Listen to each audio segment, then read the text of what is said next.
किसी के मन की बातें पढ़ने के लिए आपको 3 तरीके पता होने चाहिए। यह तरीके सीखना बहुत ही आवश्यक है, क्योंकि इन तरीकों को सीखकर आप आसानी से समझ सकते हैं कि कोई कैसा सोच रहा है। तो चलिए, हम आपको गौतम बुद्ध की एक कहानी सुनाते हैं, जो आपको दूसरों के मन को पढ़ने के तरीके सिखाएगी। बहुत समय पहले की बात है। एक छोटे से गांव में 2 भाई थे। बड़ा भाई अंधा था, इसलिए वह हमेशा घर पर ही रहता था, और छोटा भाई खेती करता था। हालांकि खेतों में बहुत सारे जानवर थे और उनके कारण पूरी फसल बर्बाद हो रही थी। इससे छोटे भाई को बहुत परेशानी हो रही थी।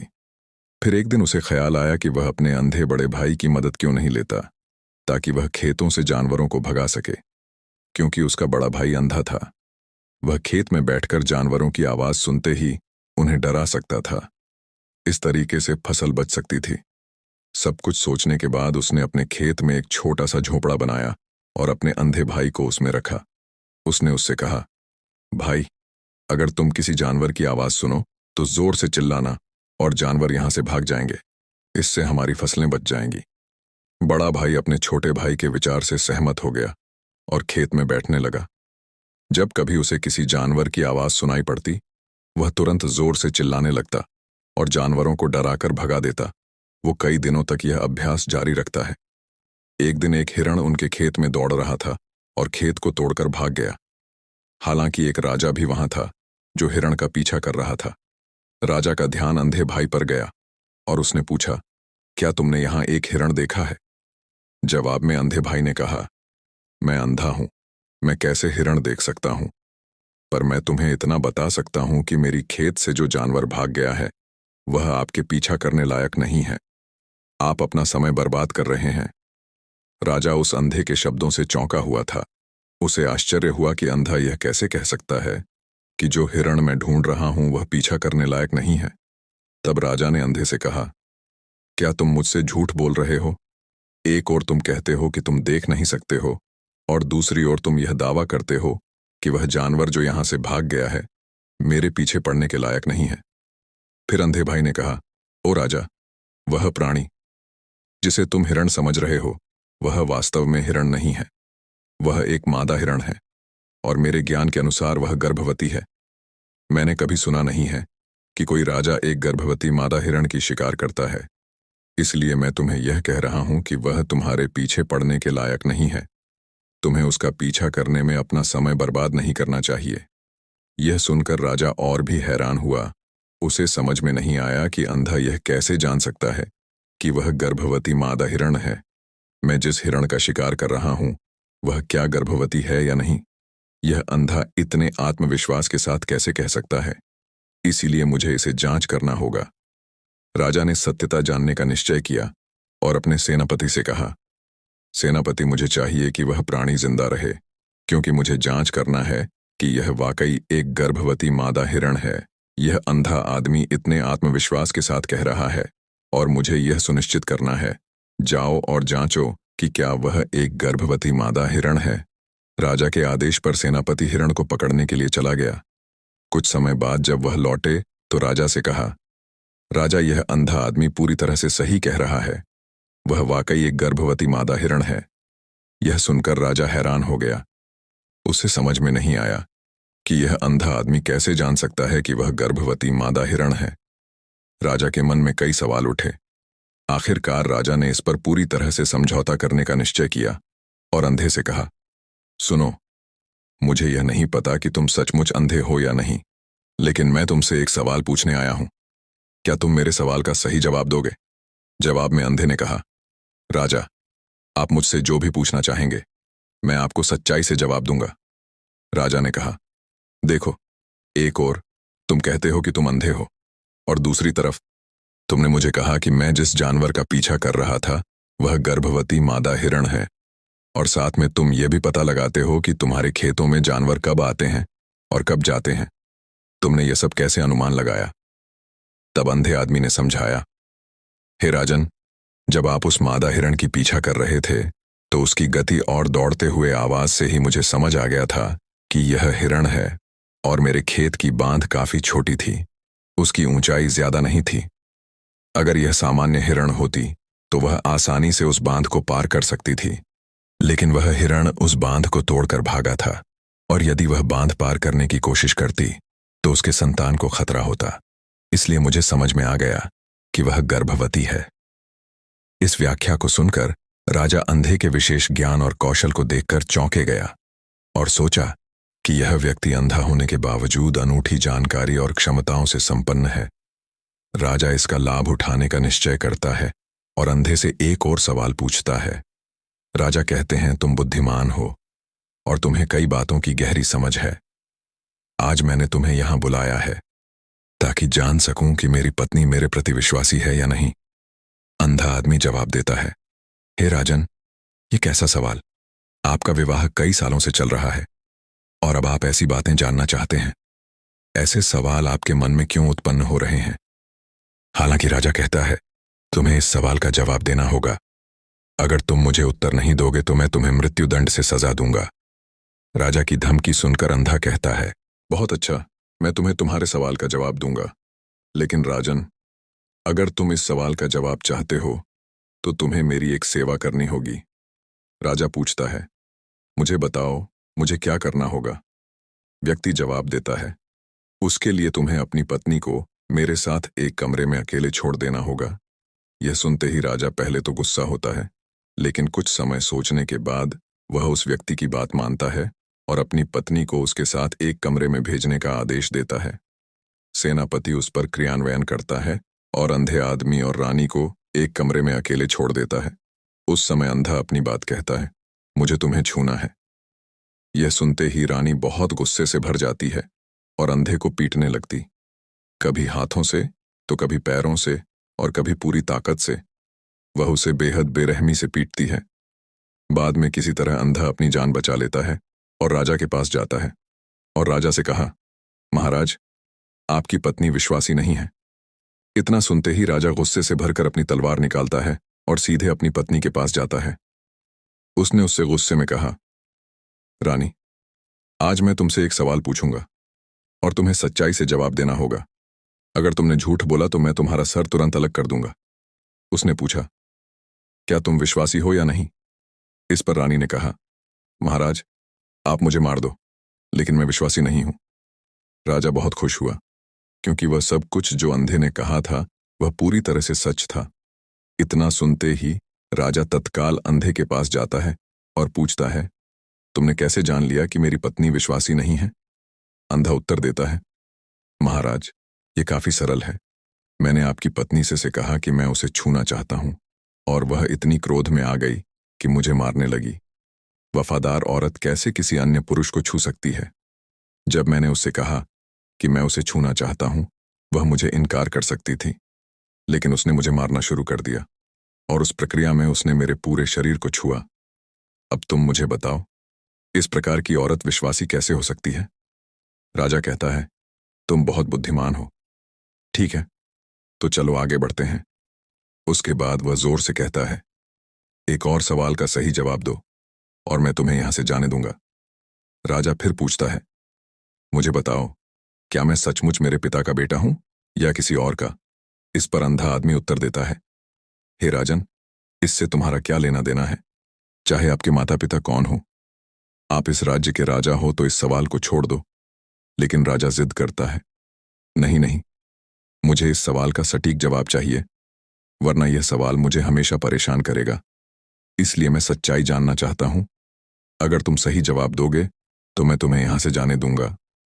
अंधा आदमी उत्तर देता है, महाराज, इस सवाल का उत्तर देने के लिए आपको अपनी मां के पास जाने की कोई आवश्यकता नहीं है। मैं अभी बता सकता हूं कि तुम किसके बच्चे हो, लेकिन उससे पहले मैं चाहता हूं कि तुम मुझसे वादा करो कि तुम मुझ पर गुस्सा नहीं करोगे। राजा कहता है, हाँ, मैं वादा करता हूं कि मैं गुस्सा नहीं करूंगा।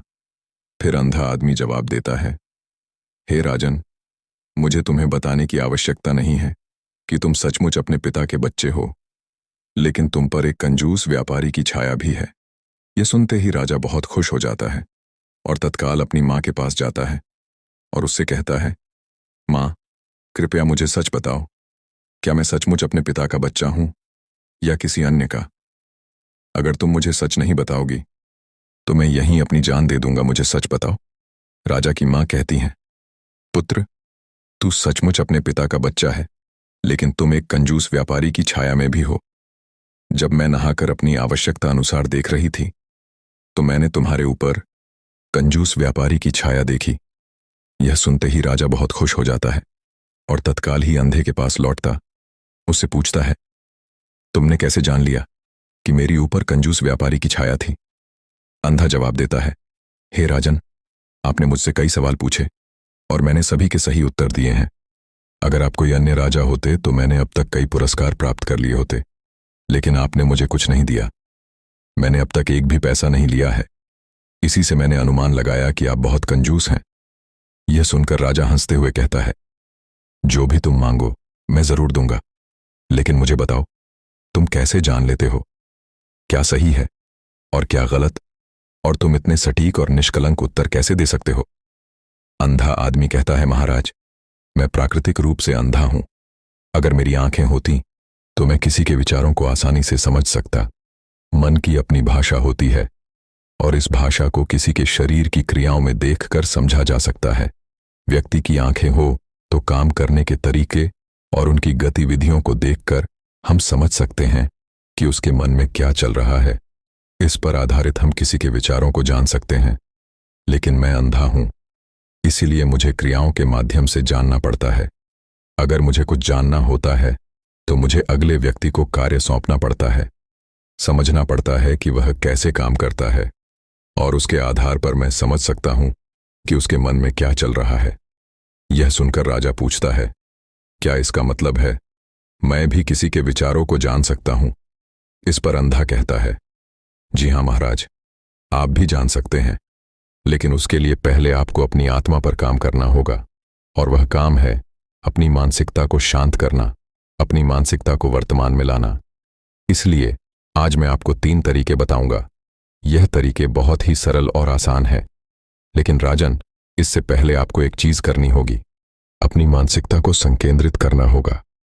हम जब अपनी मानसिकता को संकेंद्रित करते हैं तभी हम दूसरों के विचारों को समझ सकते हैं, क्योंकि वह व्यक्ति वर्तमान में सोच रहा है और हमें भी अपनी मानसिकता को वर्तमान में लाना होगा, तभी हम उनके विचारों को समझ सकते हैं। अगर हम पिछली घटनाओं के बारे में सोच रहे हैं तो हमें यह कैसे पता चलेगा कि दूसरा व्यक्ति वर्तमान में क्या सोच रहा है? क्योंकि हम पिछली घटनाओं में लिपटे हुए हैं। तो किसी के विचारों को जानने के लिए सबसे पहले हमें अपनी मानसिकता को संकेंद्रित करना होगा, और इसके बाद अंधा राजा से कहता है कि आप इन 3 तरीकों के द्वारा किसी के विचारों को आसानी से समझ सकते हैं।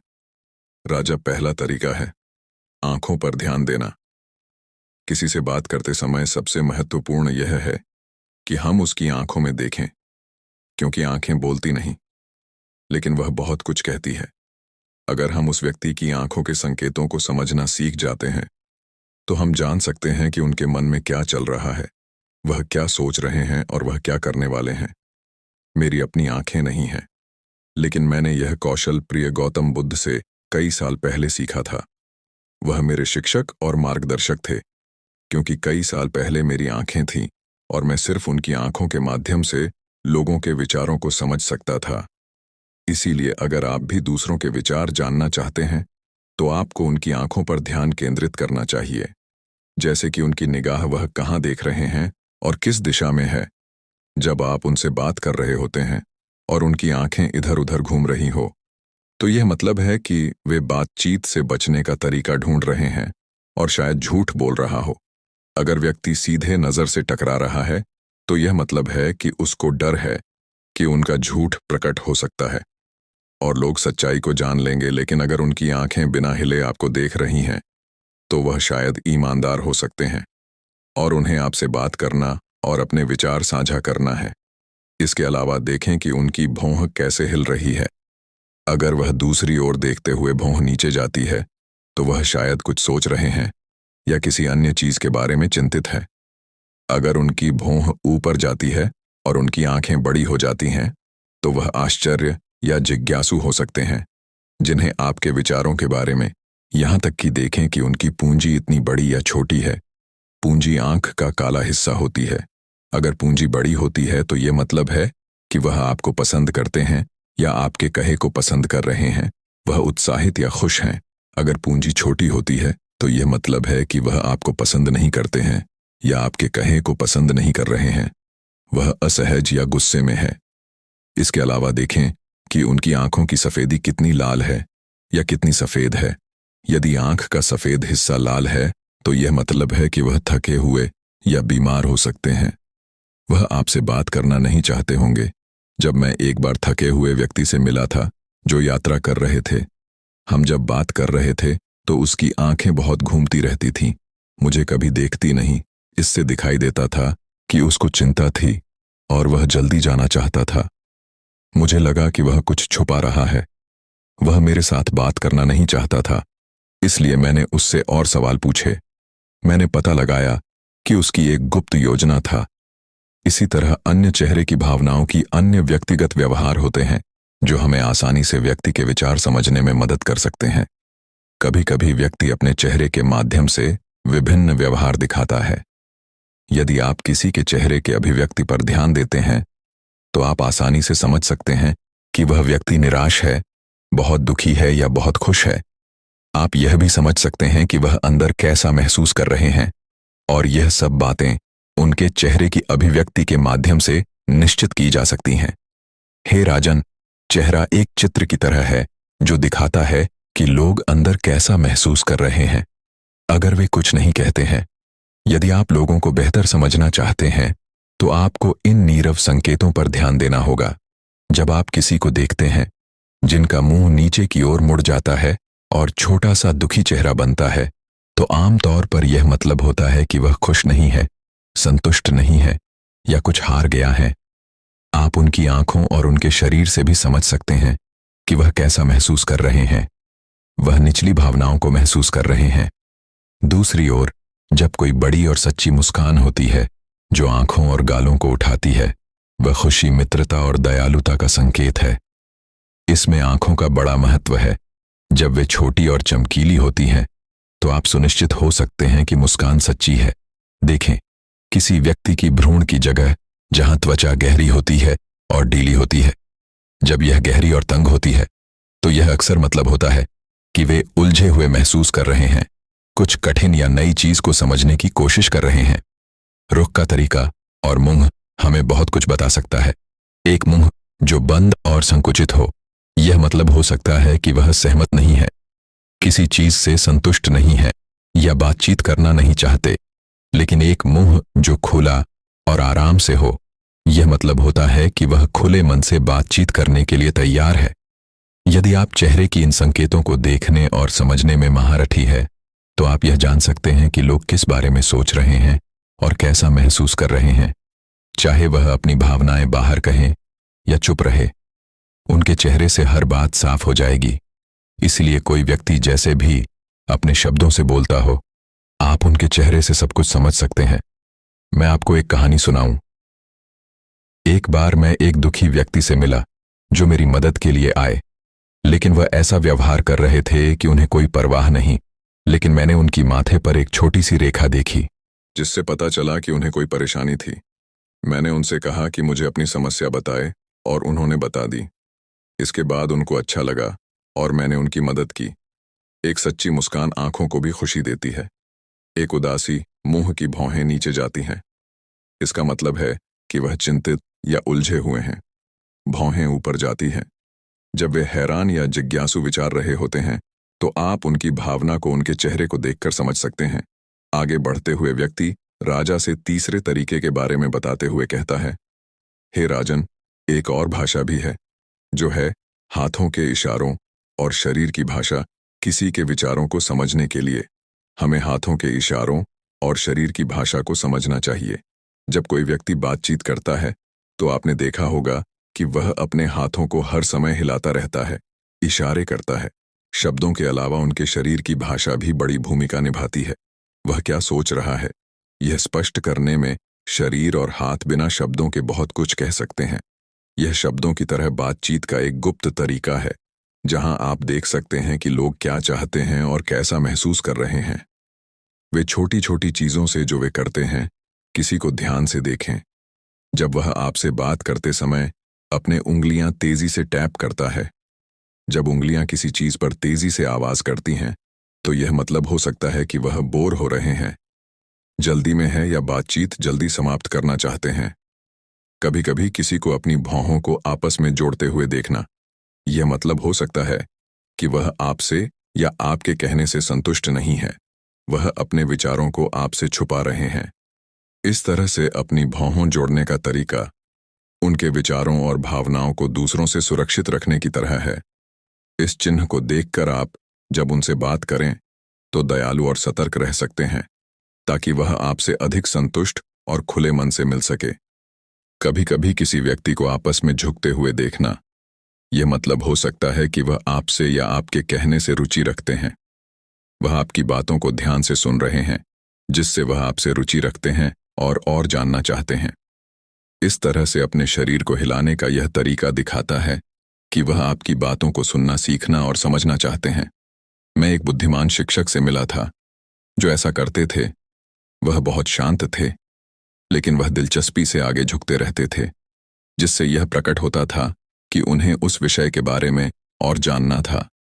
कभी कभी लोग जब आपसे बात करते समय अपने चेहरे को छूने की आदत डालते हैं, तो आपको पता चल सकता है कि वह किस बारे में सोच रहे हैं। यह अक्सर मतलब रखता है कि वे चिंतित हैं या सोचते हैं। यह सब छूने का तरीके दिखाते हैं कि उनके मन और दिल में क्या हो रहा है। दूसरों के शरीर और हाथों से सही से समझने के लिए आपको धैर्य रखना पड़ता है, सावधानी से देखना पड़ता है और उन बातों की सराहना करनी पड़ती है जो वे नहीं कहते।